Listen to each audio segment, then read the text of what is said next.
उसमें पूछा गया था which is the self load bearing capacity और the self load which can be carried by a column.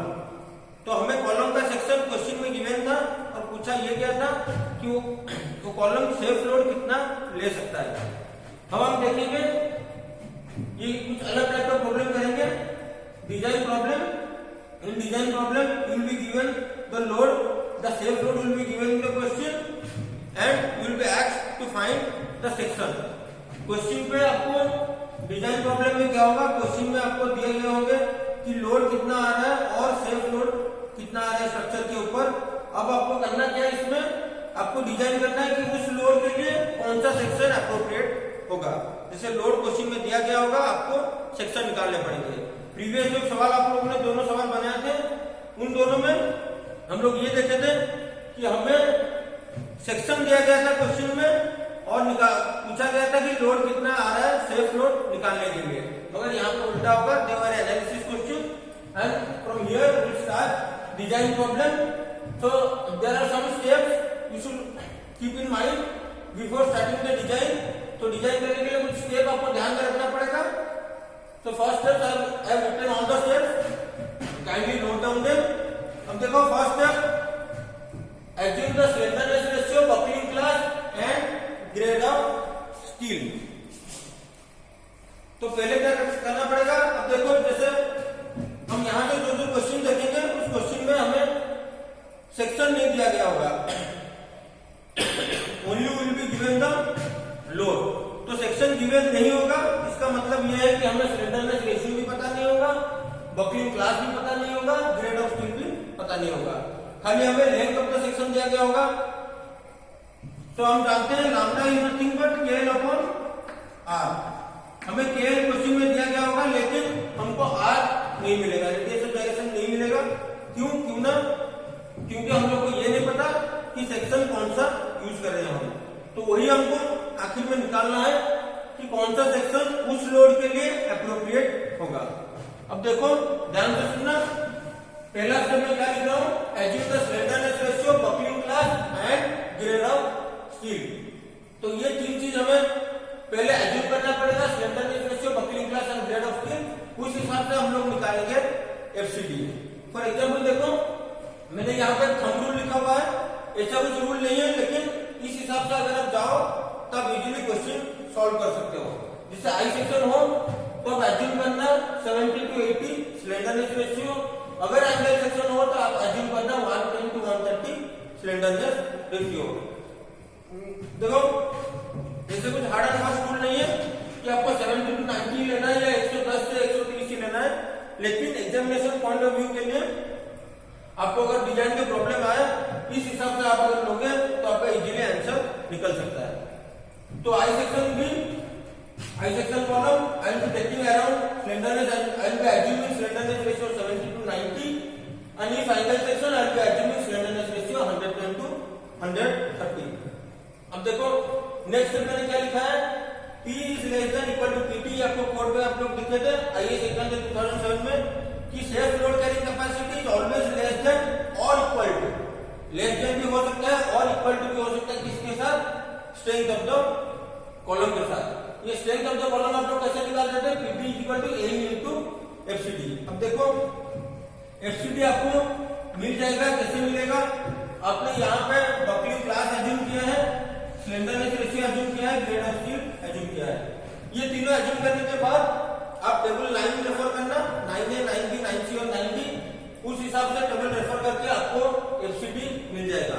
एक बार FCD मिल गया, PD आपको पहले से ही पता है। क्यों पता है आपको, ये P जो है क्वेश्चन में गिवन होगा, this P will be given in question. So as this P is given in question, this P should be less than और इक्वल टू PD। यहाँ पर मैं एक छोटा एज्यूम कर रहा हूँ, छोटा चीज एज्यूम कर रहा हूँ कि this PD is nothing but PD is equal to P। तो ये डिजाइन स्ट्रेंथ का मेंबर कितना है, जितना सेल्फ लोड आपका स्ट्रक्चर के ऊपर आ रहा है वही है आपका design strength of, design compressive strength of member. ये आपको लेना पड़ेगा कि PD is equal to P। So you can write यहाँ से PD equal to A into FCD, A can be written as PD upon FCD। अब देखो PD के बदले में मैं लिखा P, so P upon FCD। तो finally I can write equal to P upon FCD. जब आप क्वेश्चन सॉल्व करोगे तो ये पूरा चीज आपका क्लियर हो जाएगा। अब थोड़ा थोड़ा प्रॉब्लम हो रहा होगा कि कैसे कैसे पी आ रहा है एफसीडी आ रहा है, लेकिन एक क्वेश्चन हम लोग कर दिए तो आपका पूरा ही क्लियर हो जाएगा ये टॉपिक। अब देखो यहां से आपका निकल जाएगा ए। तो फर्स्ट चीज आप लोगों ने तीनों चीज एज्यूम किया, एजम्पशन के बेसिस पे एफसीडी निकाला, एफसीडी के बेसिस पे आप पीडी पता है, एफसीडी पता है, यही आपका निकल गया। अब देखो ये जो सेक्शनल एरिया आपका निकला, इस सेक्शनल एरिया के आसपास आपको चूज करना है from skill table. Choose a section from skill table as per the effective sectional area. तो इस एरिया के हिसाब से आपको जितना एरिया निकला, मान लो 25 सेंटीमीटर स्क्वायर और 30 सेंटीमीटर स्क्वायर इस तरीके का एरिया निकलेगा। इस एरिया के आसपास आपको स्किल टेबल में ढूंढना है कि कौन सा सेक्शन इस एरिया के लिए अप्रोप्रिएट होगा, या कौन सा सेक्शन का एरिया इतना है। तो जो भी आपका निकला एई, तो वो एई ले को आपको उल्टा चलना पड़ेगा कि एई जो एरिया है वो किस सेक्शन का एरिया एई है। तो आपको उस हिसाब से देखना पड़ेगा कि एई के एप्रोप्रिएट सेक्शन कौन सा है। जो क्वेश्चन करेंगे तो क्लियर हो जाएगा। अब देखो एक बार हम लोग सेक्शन चूज कर लिए, देन तो स्किल टेबल से हम लोग एक आई सेक्शन चूज कर लिए, या एंगल सेक्शन चूज कर लिए। इसके बाद हमारा सवाल आसान हो गया, same as the previous question. एक बार हमको ये आई सेक्शन मिल गया स्किल टेबल से, then I can find the actual buckling class. जो टेबल 10 के हिसाब से हम लोग निकाले थे, इस आई सेक्शन का एक्चुअल बकलिंग क्लास कितना होगा, एक्चुअल स्लेंडरनेस रेशियो कितना होगा, ये दोनों निकालने के बाद then I can find the actual PD. उसके बाद मेरे को एक्चुअल पीडी मिल जाएगा। अब मैं चेक करूंगा कि वो जो एक्चुअल पीडी निकला, ये पीडी पी से ज्यादा है या कम है। अगर ये PD is greater than equal to the given load, then my design is safe. If it is not greater than or equal to given load, or it is less than the given load, then I need to redesign the section. So ये step आप लोग लिख लेना, जब problem करेंगे तो ये आपका पूरा क्लियर हो जाएगा।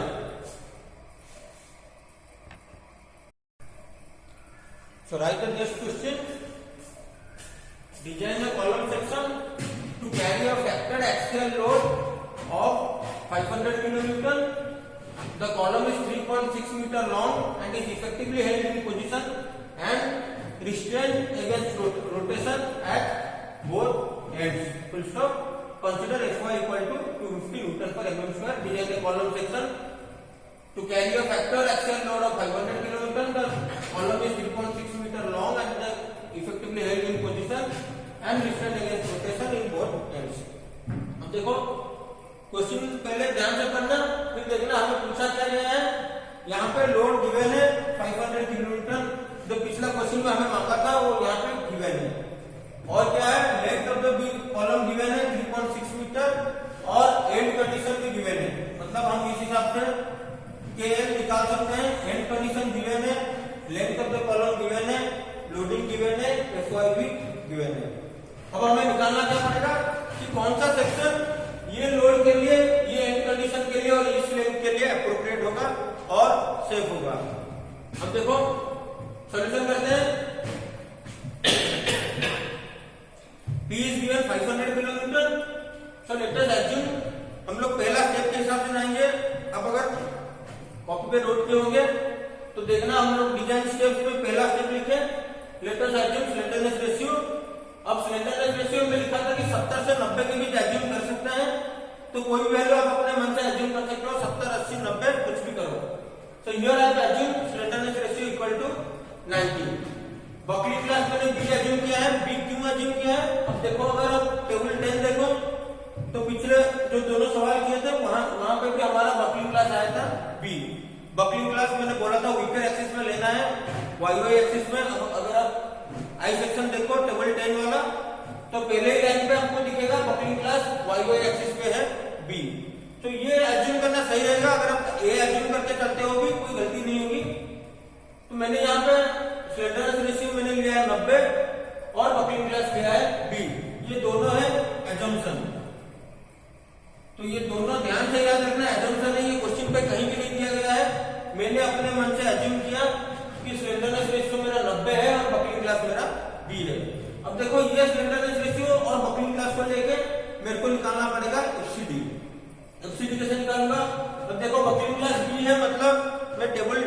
हिसाब से आई रेफर टेबल 9 के हिसाब से आई रेफर टेबल 9B, क्योंकि बकलिंग क्लास है B। सो टेबल 9B पे अब देखना लैम्डा इक्वल टू 90 जो मैंने एज्यूम किया है उसके रेस्पेक्ट पे Fy इक्वल टू 250 पे आपका FCD कितना है। अब देखना यहाँ पे कि अगर लैम्डा है 90, Fy है 250, तो then you will find FCD equal to 134 newton पर mm स्क्वायर। तो देखो यहाँ पे मेरा एज्यूम्ड FCD निकल गया। ये FCD जो है ये एक्चुअल FCD नहीं है, this is also value assumed value. क्यों? क्योंकि इसको हम लोग लैम्डा, Fy और बकलिंग क्लास के रेस्पेक्ट पे निकाले, जो तीनों चीजें एज्यूम्ड है। सर Fy गिवन है लेकिन बकलिंग क्लास और लैम्डा दोनों एज्यूम्ड है, तो आई can also say FCD value is also assumed. So this is an assumed FCD which is 134 Newton per millimeter square. Now you can see the next step which we have written in design steps, P equal to PT which is equal to AE into FCD. अब देखो code में P less than equal to लिखा हुआ था, अब मैंने उसको equal to लिख दिया, एक ही बात है। तो P equal to PT assume करना which is equal to AE into FCD। ये मत सोचना कि P लेस देन PT, इस केस के लिए P इक्वल टू PT लेके चलना, तो हमारा डिजाइन सेफली हो सकता है। P equal to PT which is equal to AE into FCD, उस हिसाब से we can find AE equal to P upon FCD। अब देखो P क्वेश्चन पे गिवन है 500 किलोन्यूटन, अब किलोन्यूटन को मैंने न्यूटन में कन्वर्ट कर दिया है। 500 into 1000 Newton divided by 134 newton पर mm स्क्वायर। तो ये आ गया मेरा यही आ गया P upon FCD which is equal to 3731.34 millimetre square. तो मेरा फाइनली यही आ गया।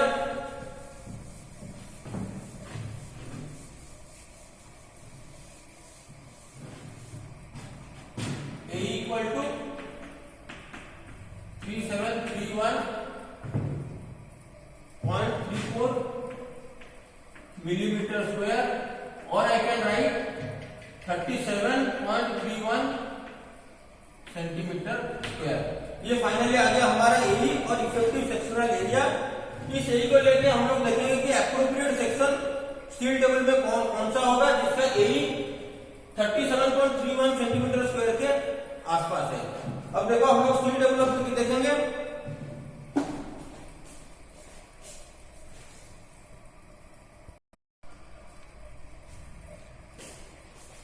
देखो अब हमारा ए निकल गया 3731.34 millimetre square, which I can convert that into centimetre square, 37.31 centimetre square.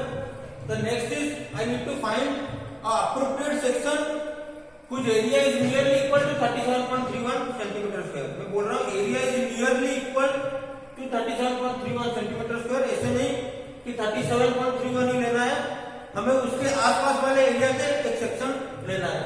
तो अगर आप स्टील टेबल रेफर करोगे, देखो यहाँ पे क्वेश्चन में ये गिवन नहीं है कि अब आई सेक्शन लेना है या चैनल लेना है या एंगल लेना है। अब देखो जब आप क्वेश्चन में कंफ्यूज हो गए कि टू टेक व्हिच सेक्शन, जैसे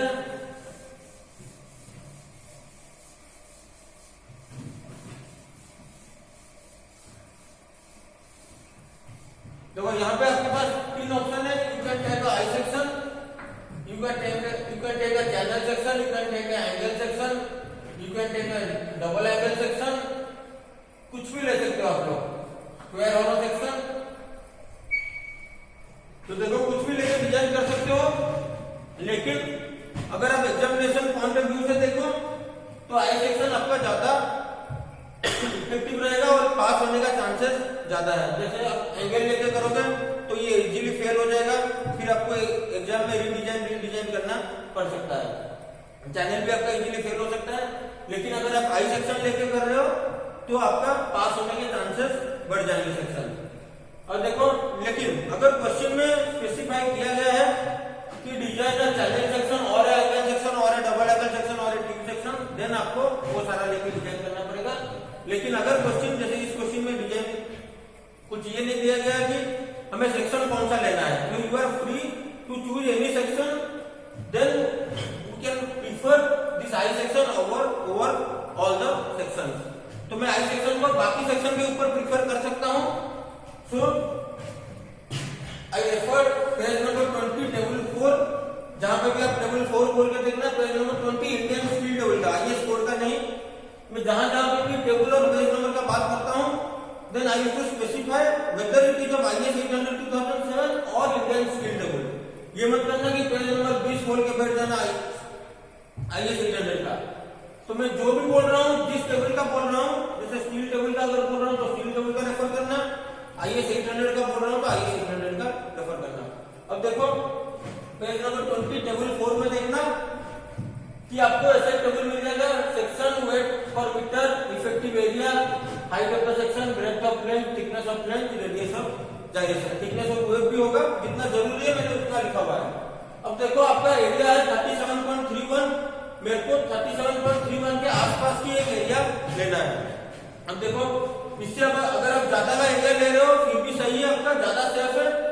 लेकिन जैसे मेरा क्वेश्चन में आ रहा है 37.31 सेंटीमीटर स्क्वायर, लेकिन then I can also take area around 45 centimetre square के अराउंड भी एक एरिया लेके मैं डिजाइन कर सकता हूँ। तो I am free to design with any area. तो ऐसे नहीं कि 37 मतलब 37 लेना है, आप उससे ज्यादा ले सकते हो, कम भी ले सकते हो। अगर मैं बहुत ज्यादा ले रहा हूँ तो एग्जाम पॉइंट ऑफ व्यू के लिए मेरा सेफ आएगा, कोई दिक्कत नहीं है। लेकिन अगर आप प्रैक्टिकली साइट पे कर रहे हो या कोई भी बिल्डिंग प्रैक्टिकली डिजाइन कर रहे हो तो हर वक्त ध्यान में रखना कि जितना एरिया आपका आ रहा है एज्यूम्ड एरिया के आसपास ही आपको लेना है, थोड़ा सा कम या थोड़ा सा ज्यादा। तो मैंने जब रेफर किया page number 20 table 4, then I saw that 36.71 जो है वो 37.31 के सबसे करीब है। जैसे 20 और 20 आर नियरली इक्वल, 36.71 और 37.31, इसलिए मैंने 36.71 को चूज किया। This is the area of IAS. देखो आपको एरिया वाला टेबल रेफर करना है कॉलम, इस हिसाब से जो भी आपका एरिया फाइनलाइज हुआ उसको लेके आप देखना कौन सा सेक्शन आ रहा है। तो for A equal to 36.71 which is nearly equal to 37.31, my section is ISWB 200। अब देखो मेरे को फाइनली मेरा सेक्शन मिल गया ISWB 200। अब अगर मैं ISWB 200 को लेकर डिजाइन करूंगा, अगर मेरा फाइनली उसका लोड कैरिंग कैपेसिटी 500 से कम आ गया देन फेल है, अगर 500 से ज्यादा आ गया देन पास है। अब देखो मेरा सेक्शन चूज हो गया। Now I draw the section. अब देखो यहीं पे करते हैं।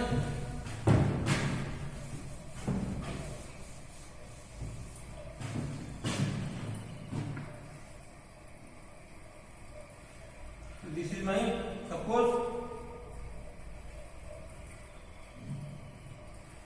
देखो जहां भी आई सेक्शन आप बना रहे हो, मैंने पहले ही बताया है, ध्यान में रखना ये दोनों साइड कर्व होंगे, यहाँ पे एक रेडियस आएगा, यहाँ पे भी एक रेडियस आएगा। इसको फ्लैट मत बनाना क्योंकि रोड सेक्शन ऐसे ही होता है। और इसका वेव को पतला बनाना और फ्लेंज को मोटा बनाना, मतलब flange should be thicker than the wave. अब देखो स्टील टेबल के हिसाब से इसका हाइट कितना है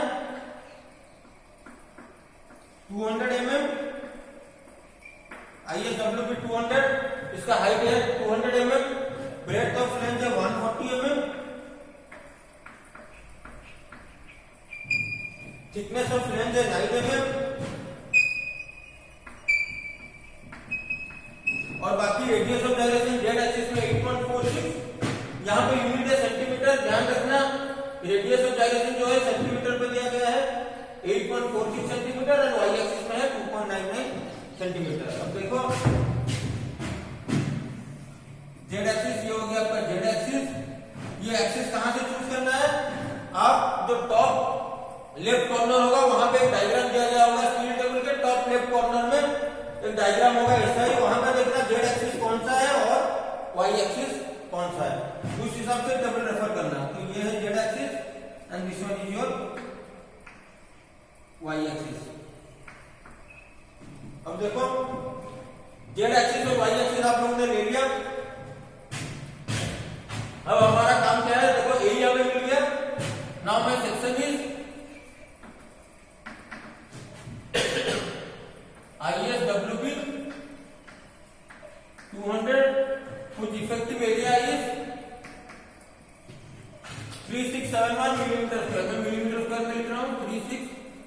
71 mm स्क्वायर। अब देखो नेक्स्ट स्टेप अगर आप रेफर करोगे, then we need to calculate the actual slenderness ratio and actual buckling class. अब देखते हैं एक्चुअल सिलेंडरनेस रेशियो कितना है। एक्चुअल सिलेंडरनेस रेशियो, अब देखो सिलेंडरनेस रेशियो निकालने के लिए we know lambda is nothing but equal to KL upon R। अब देखो lambda is equal to KL upon R। R कितना है हमारे पास, दो R है, RZZ and RYY। So we must consider RYY, क्यों? क्योंकि RYY कम है। मैंने आपको पहले ही बताया था जहां पे रेडियस ऑफ डायरेक्शन कम है, that section that axis is the weaker axis, हमें वीकर एक्सिस पे ही लेना है। So I should consider RYY here which is the R minimum, जो मिनिमम है उसी पे लेंगे। तो RYY मिनिमम है, हम लोग RYY लेंगे, तो KL अपॉन RYY। अब देखो नेक्स्ट चीज हमें ये देखना है कि हमारा KL कितना निकलेगा। KL पहले जो प्रॉब्लम किए थे, दोनों एंड पे पिन दिया गया था क्वेश्चन में, तो KL हमारा सिंपली हो गया था 1 into L। लेकिन यहाँ पे क्वेश्चन में कुछ और स्पेसिफाई किया गया है, अब आप ध्यान से देखेंगे।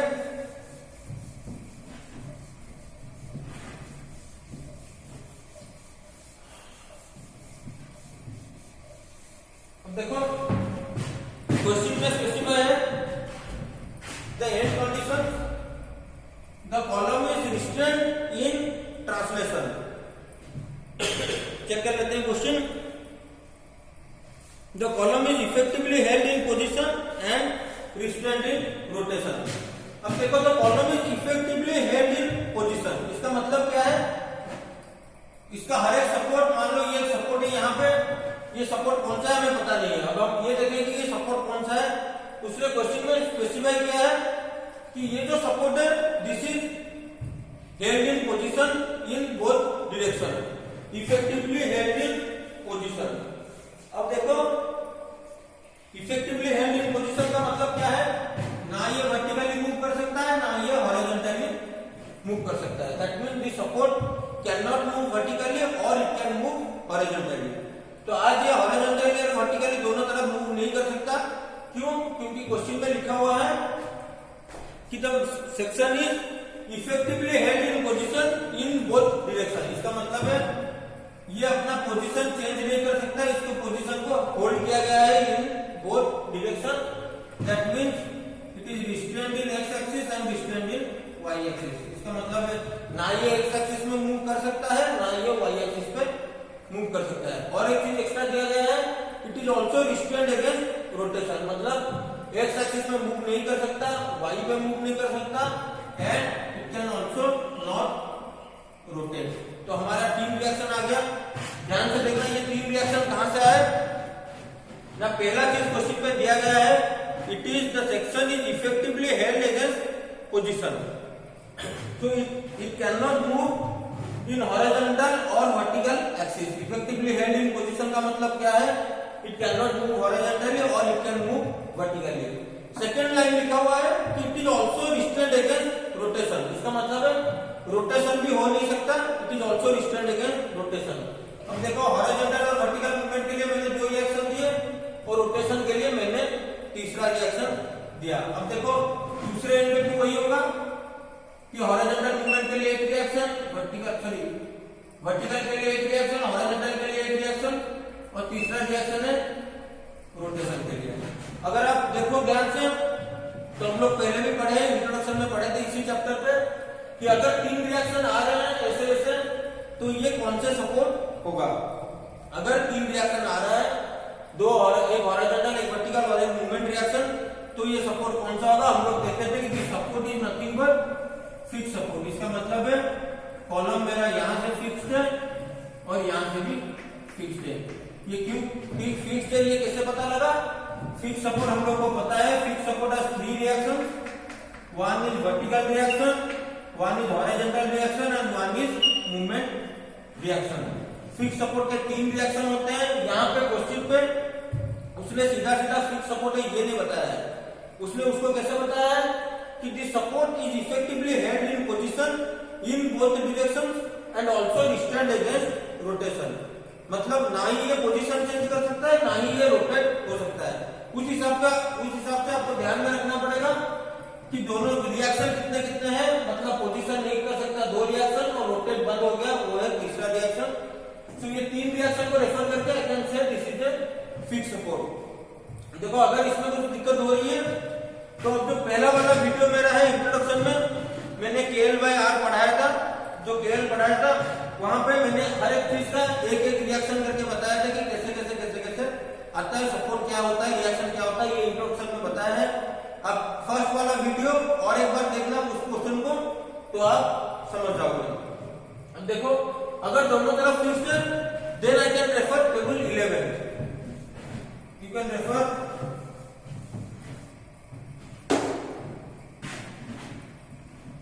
Table 11 of IS 800। अब देखो IS 800 का टेबल 11 अगर आप रेफर करना, ये बोथ एंड्स आर फिक्स्ड, उसका डायग्राम कैसे निकलेगा, बेंडिंग डायग्राम ऐसे आएगा। अब देखो ये आपका आ गया KL is nothing but equal to 0.65 L। तो KL हो गया आपका 0.65 L। तो ये 0.65 कहां से आया, हम लोग एंड कंडीशन देख के उसको फिक्स बीम बनाए, फिर बीम का बकलिंग देखे और टेबल 11 रेफर करके हमें पता लग गया KL इक्वल टू 0.65 L। तो 0.65 L यहाँ पे डालेंगे, K equal to 0.65 into L। Question में कितना गिवन है 3.6 meter, I can write it as 3600 millimeter divided by RYY question में कितना गिवन है 2.99 centimeter. I will convert this into millimeter, so 29.9 millimeter. तो ये आपका फाइनल कितना आ गया, देखो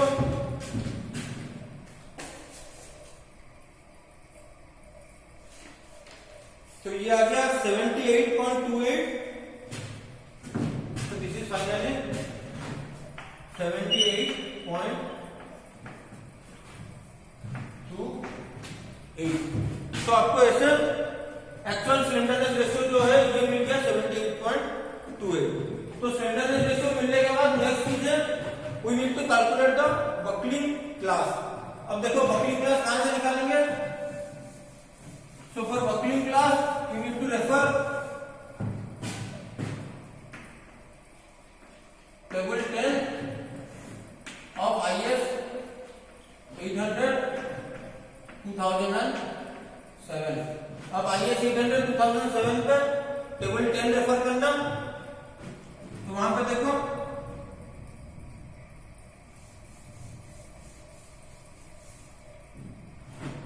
पहला वाला रो देखना, दिस इज आई सेक्शन।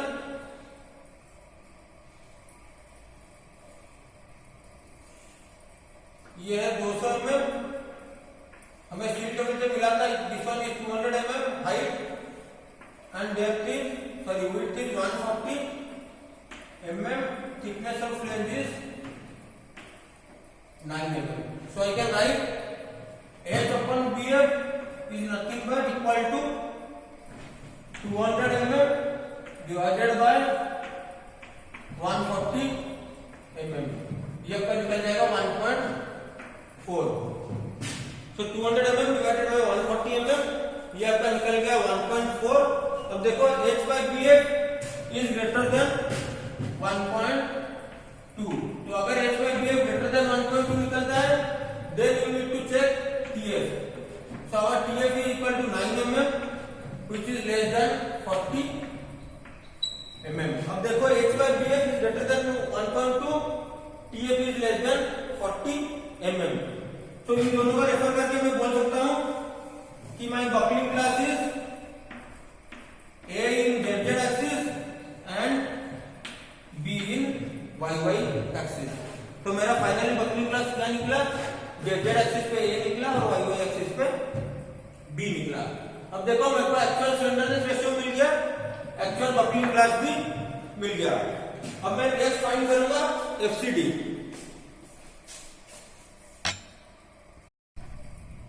अब देखो हम लोग टेबल 9 भी रेफर करेंगे।